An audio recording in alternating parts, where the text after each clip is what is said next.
Hello everybody, welcome back to Yoba TV. If you're new here, you're welcome. Kindly click that subscribe button on your screen, like, comment, and share this program. Ẹ̀yin èèyàn mi, ẹ má bínú o, ẹ má bínú o. Ẹ jọ̀ọ́, ẹ bá mi gbé ọ̀rọ̀ yẹ̀ wò. Kí ló dé tó jẹ́ pé àwọn obìnrin aláìka máa fira wa ṣẹ̀sín náà? Please, can you answer that question? Kí ló dé tó jẹ́ pé àwa gogogogo ni problem ara wa? At one point we should stop blaming these men. It's we. Uncompleted olórí tí voice note ẹ̀ leak níjọ́ kìíní àná. Ó tún padà lọ síbẹ̀. Ayé mi o. What a low self-esteem. Is a person. When a low self-esteem is a person. You use your mouth to tell in that voice note, say, wọ́n kàn do ẹ̀jẹ̀ ni, ó fòbò ṣe sàrà, wọ́n forí adé, wọ́n fi scam ẹ̀, wọ́n fi gba pátá díẹ̀, understandable. Ó ti ṣe mistake nìyẹn. You still went back again there to oppress us. Lójú ara ẹ̀ báyìí, she want to oppress us. Ẹ̀yin yẹn. Ní ojú ara ẹ̀ báyìí, she want to oppress us. Àwa ló fẹ́ oppress. You want to use a man that doesn't even care about you. Abayo tí wọ́n sọ pé get up and start going. Ó yá wá máa lọ lẹ́yìn. Ajá tún padà sí di ebi ẹ̀. Olóyún ẹni òun ò gbà lọ́wọ́ ẹ̀. You don't understand. Ẹni sùúrù, do they have to spell it to every woman? Why tẹ̀fí máa ń tira yín mọ́kùnrin? Ilé ti kún. Kò sáyè mọ́ lókè. Tó bá jẹ́ pé èèyàn tó níyàwó kan àbí méjì a sọ pé wọ́n lè rún 6.5 gan ni. Tá bá fẹ́ ka Naomi mọ́. Ibo náà fẹ́ rún ẹ mọ́. Let's just forget everything. Ẹ gbàgbé pé à ń jà wá ntí, bó ẹ jẹ́ ká bára wa sòótọ́ ọ̀rọ̀ 1-on-1. Ibo náà fẹ́ rún ẹ mọ́. Orí ò gbadé. To you nsìn. To you nsìn. Mo ń pẹ́pẹ́ wọn. To us nsìn. Ayé ẹ̀ tún fẹ́ bàjẹ́ lẹ́lẹ́kejì ni. Ayé ẹ̀ tún fẹ́ bàjẹ́. Wọ́n tún ti fẹ́ rún ayé ẹ̀ lẹ́lẹ́kejì ni. Bó ṣe rún ẹ mọ́ kọ́nà lálákọ̀ọ́kọ́. Domi inú gọ́tà má domi lórí bẹ́ẹ̀dì. O tún fẹ́ kó tún rún ẹ lẹ́lẹ́kejì. Kó tún lóyún mi, kó tún ṣẹ̀sìn lé lórí. How many ẹ̀sìn do you want to do before you realize that? You know, even if you meet that man at this point, pẹ̀lú bí máa yẹ ti fi ẹ́ ṣẹ̀sìn lálákọ̀ọ́kọ́, it should be private. You should not oppress anybody again because this is a shameful thing. This man has rejected you ní kọ̀kọ̀. Ó tún ti reject ẹ̀ ń gbangba. Ìwọ ló tún sọ pé wọ́n lé ẹ kúrò lórí bẹ́ẹ̀dì ìgbà tí máa yẹ bẹ́ẹ̀ sùn tán. Wọ́n ti yẹ kó sùn yàrá, wọ́n jẹ́ kó sùn ní ààfin. Lẹ́yìn ìgbà tán bẹ́ẹ̀ sùn tán, wọ́n lé ẹ jáde. Wọ́n lọ gbòtẹ́ ẹ̀ fún ẹ. Ó tún ti padà lọ síbẹ̀. Ó tún ti ń lẹ̀ mọ́. Ọlọ́run o. A fool at 50 is a fool forever. Ọ̀rọ̀ tí mo sọ ẹ̀ báyìí, ó máa rò pé torí pé èmi àti ẹ̀ ń jà, torí ẹ̀ mo ṣe ń sọ̀rọ̀ bẹ́yẹn. But tó bá jókòó, tó bá ti kù wọ́n nìkan lálẹ́, think about this thing that I'm saying. Wò. So bí àwọn ex-boyfriend ẹ bọ́ ṣe ń padà wá nìyẹn, they will come back, they will knock you, they will Allah. And you call yourself the leader of somebody. Is it not a shame? Kí ló ń pọ́n lé? He clearly doesn't want you. Baby girl, wake up. He clearly doesn't give a fuck about you. He doesn't want to be associated with you. He doesn't claim you publicly. A man that did not claim you both private and publicly. What are you still doing? Lójú tí ẹ báyìí. Wọ́n máa gbà lórí Facebook. Àwa la fẹ́ gbà. Àwa la fẹ́ gbà. Lójú tí wá báyìí. Ẹ wo ọmọbìnrin, wọ́n tún fi ṣẹ̀sín apá kejì. Why don't you gbọ́wọ́ kúrò nínú àpọ̀n, gbómi lákaná? Do something that is productive that will lead you in a, ibi báyìí kò lè já sí tẹ́ bá ju abẹ̀bẹ̀ sókè ń gba igba ibi pẹlẹbẹ ló máa múlẹ̀. He can never marry you.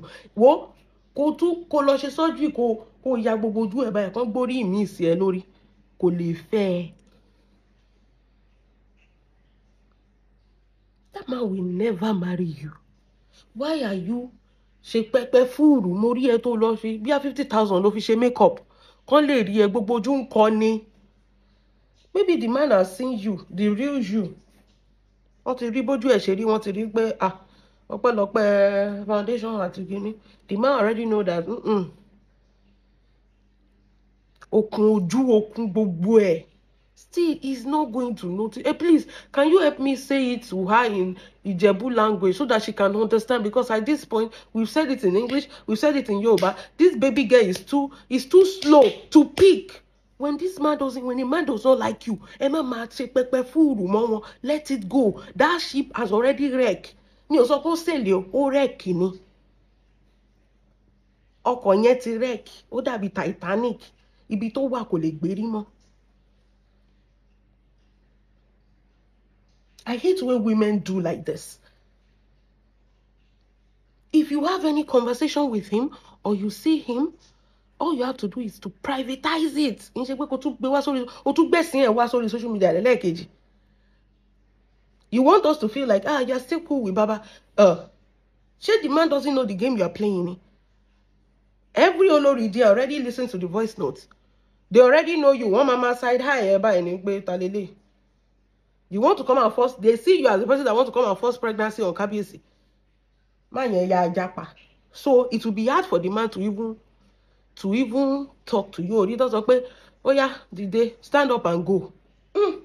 Orí mi o, ayé mi o, Ọlọ́run jọ̀ọ́ ṣàánú mi. Mama jẹ́ kí n slow bí eléyìí o. Stand up and go. This is a person tó ti jẹ́ṣẹ́, tó ti náwó ẹ̀, ló wá sọ fún ẹ pé kò sá, ó yá wá máa lọ. Ó ti ń dóoru pa mí, wá máa lọ. Your presence was never recognized, you are never appreciated, and still yet, who are slow enough not to know that this is not a place. If I'm not welcome here, I don't go there.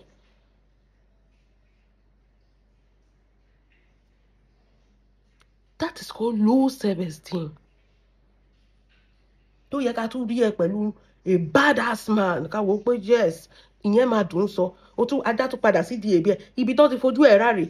Ibi tí máa yan ò recognize ẹ. Tó fún ẹ lóyún, ọkùnrin tó fún ẹ lóyún tó sọ fún ẹ pé ṣòun nìkan ló ń dó ẹni. Ó tún padà lọ síbẹ̀, ó fẹ́ fi oppress àwa. Look at your life, baby girl. Look at your life. You want to use that man, we tell you, we use your man mouth talk, tell us, say, he has you, say, now only he, they fuck you. You want to, ìyẹn ló fẹ́ fi, God, Ọlọ́run jọ̀ọ́ ṣàánú mi. Ọlọ́run jẹ́ kí ọ̀tọ̀ báyìí jẹ́ kó tán. Ó ti pọ̀ jù. Wọ́n máa fi garawa, wọ́n máa wọ́n ẹ̀sìn fún ẹ báyìí. Nǹkan tójú ẹ̀ rí lálákọ̀ọ́kọ́. Oyún tó ní tó ṣẹ́ lálákọ̀ọ́kọ́. Ó tún ti padà síbẹ̀. Ṣé wọ́n bẹ́ẹ̀ sọ̀rọ̀ ni? Lójú ti ẹ bẹ́ẹ̀ yẹn. A man that doesn't want you, that doesn't even have anything to do with you, you are using the man to oppress us. Lójú ti ara ẹ bẹ́ẹ̀ yẹn. Ó yẹ ká máa sá lọ ní bẹ́ẹ̀ yẹn pé they still want me here. No, baby girl, they don't want you. Now you still want to stick with them. Bó ṣe wà yẹn bí leash náà ṣe rí ẹ. Má yẹn rí ẹ bí leash pé ẹ ṣáà jẹ́ kó wà ń bẹ̀. Pé wọ́n ń káàánú èèyàn. Ṣé ẹ understand? At this point, má yẹn káàánú ẹ ni. Ayé mi o. Ẹ wo Ọlọ́run. Ó tún fòbò jóná lálákọ̀ọ́kọ́. Ó tún padà lọ síbẹ̀. Wọ́n á fi àánú pity. Orí mi ẹlẹ́dàá mi. Pity. Kì í ṣe pé ọkùnrin yẹn ló tún wá bẹ́ẹ̀ o. Lẹ́yìn ìgbà tó tún ti ṣẹ́ oyún tó ní fún. Kò wá bẹ́ẹ̀ o. Kò fi private jet gbé ẹ o. Kò fi first class gbé ẹ o. Ìwọ ló tún padà lọ síbẹ̀ tó tún lọ ń ṣalẹ̀ jẹ́ ń bẹ. Ta ló ṣe báyìí now? Please now, okay, please, I beg you. Ìwọ tó jẹ́ pé ó yẹ kó padà wá kó wá fún wa ní ọkùnrin gidi. Ká wò pé a level to change. After that, a better one ni. Soldier go, soldier come, barrack remain the same. You dey come oppress us with a man that clearly doesn't want you. And lójú ti ẹ yẹn, you be big girl. Àwọn èèyàn dẹ̀ ń gbé ẹ. Ayé ń wẹ̀ láwo sùnkún owó rẹ̀ ni. My sister, ó lọ fà. Fòbòjò náà, ó lọ fà. It has shown, sórí èní ni mo ṣe wá understand yẹ fully. Látijọ́ èmi ò understand. Kò sí anything nínú bíbá cranial F6 ẹ kò sí ń bẹ̀ mọ́. Ó lọ́pọlọ ló ń jẹ́ bẹ́ẹ̀. Wọ́n wá ń gbé ẹ gẹ̀gẹ̀, wọ́n tún package ẹ. Ọlọ́run. Àwọn àṣẹ nǹkan lórí social media. October is not October in the way other Octobers Octobered. October yóò October mọ́ o toró tiẹ̀ ti fẹ́ sún mi báwo la tún ṣe já sí bí báyìí báwo ló tún ṣe rìnnà padà lọ síbẹ̀ ó mọ nǹkan tó ṣe fún ẹ ni did he apologize no tó bá tiẹ̀ fẹ́ apologize then sọ fún ẹ if the man is coming back for you wo ní ọjọ́ bẹ́ẹ̀dì ẹ̀yẹn iwájú ló máa wà ó bá jẹ́ ó máa jẹ́ pé olórí concubine yẹn tọ́wọ́ bá tiẹ̀ rí space mọ́ láàfin you be the number 1 concubine iwájú báyìí ló máa wà. You cannot even get to where he is when there is guest with him. To him, you don't exist. You are one of many. Ṣé ló dàbẹ́ ní pé ṣe rí àwọn májèlé fi ẹwẹ́ nǹkan tí ò dá. You are one of many.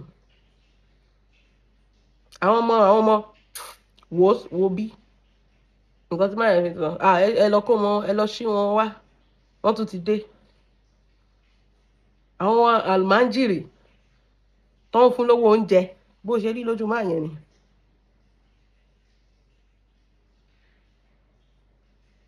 Ọkùnrin tó bẹ́ẹ̀ sùn tán let me bring you back bí ẹ ò mọ understand the gravity of what this man has done to you that you still went back there. You will always go back, of course. You don't have anything to go back to now. To go back to a man that treated you like that and you go back there. Of course, you will always go back. Because kí ló fẹ́ go back to? Nothing. You don't have anything working for you. You are a lazy woman. You don't have a job. You don't have a business. Of course, you will go. Even if that man treats you times 10 worse than that, wàá ṣe padà lọ síbẹ̀ náà ni. Ajá ẹ̀ gbọ́dọ̀ padà lọ sí di èbí ni. This is a fact that nobody will tell you. Sit down, sit your ass down and listen. Let me school you.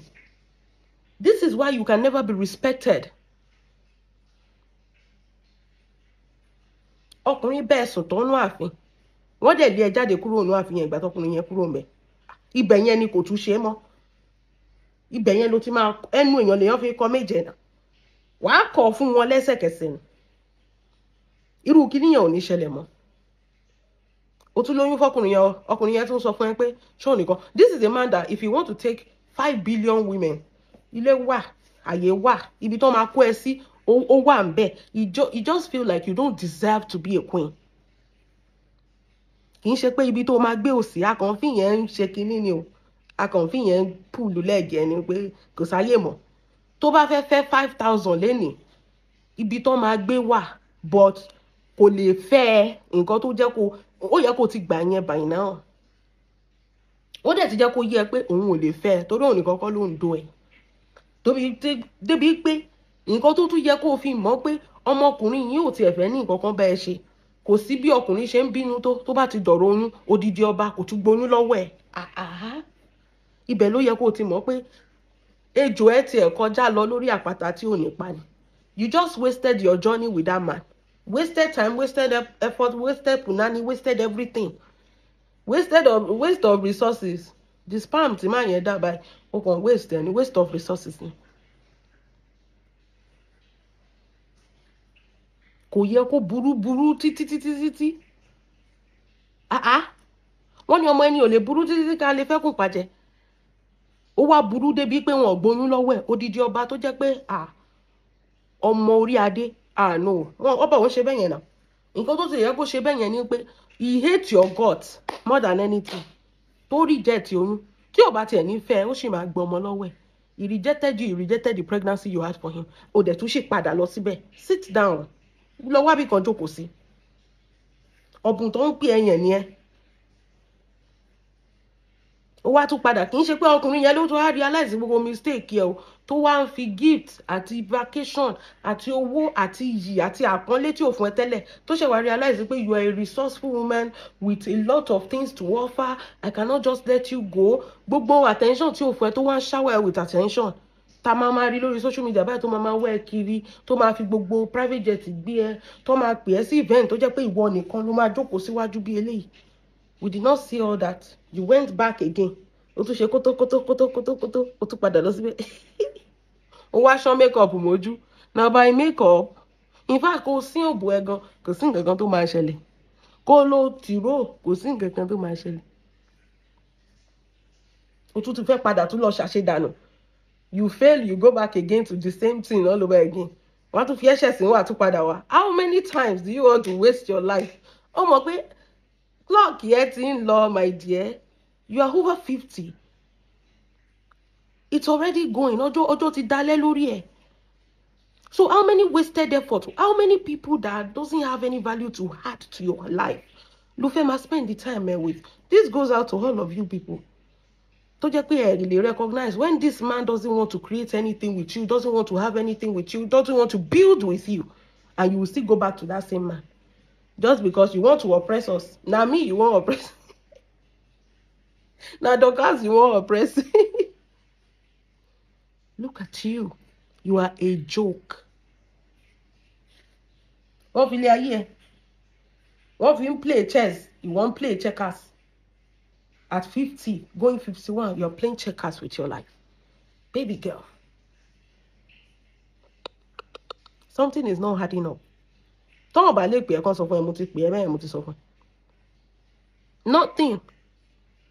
Nothing is not adding. Come on now. When are you going to grow up? When are you going to heart mature? When are you going to even let us know that because right now, you are just baraye for what you know. My dear.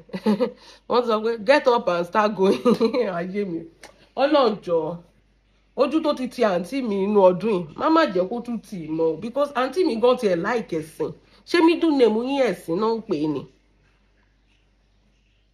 ṣé middle name yín ṣẹ̀sìn ni ṣẹ̀sìn náà sọ yín ni tí a máa ṣe nǹkan tó bá ṣe kó understanding sí má yẹn ò ṣe ó ti lọ nìyẹn. You don't even look back as a woman. Ó wẹ̀yìn ó gbọ́dọ̀ wẹ̀yìn kí ló fẹ́ wẹ̀yìn fún? Or if he's coming with more money, more gifts, more grace, more kini, to know that okay, yes, he wants your presence. Now, o tún padà lọ síbẹ̀. O tún wá lọ ńlẹ̀ mọ́ wọn. Wá lọ jókòó sílẹ̀ lẹ̀, wọ́n tún lé ẹ kúrò. O jókòó sílẹ̀ lẹ̀, wọ́n tún lé ẹ ńlẹ̀. Ṣé inú sọ́kèwé náà tún fẹ́ lé ẹ sí ni àbí inú gọ́tà? Torí I don't understand. Still no, o tí gbọ́n, o sì tún fẹ́ wá operate. Allah. God. Ojú tí mo fi máa ń wẹ̀ tẹ́lẹ̀. Allah. What a shame. What a shame. Ẹ̀yin èèyàn.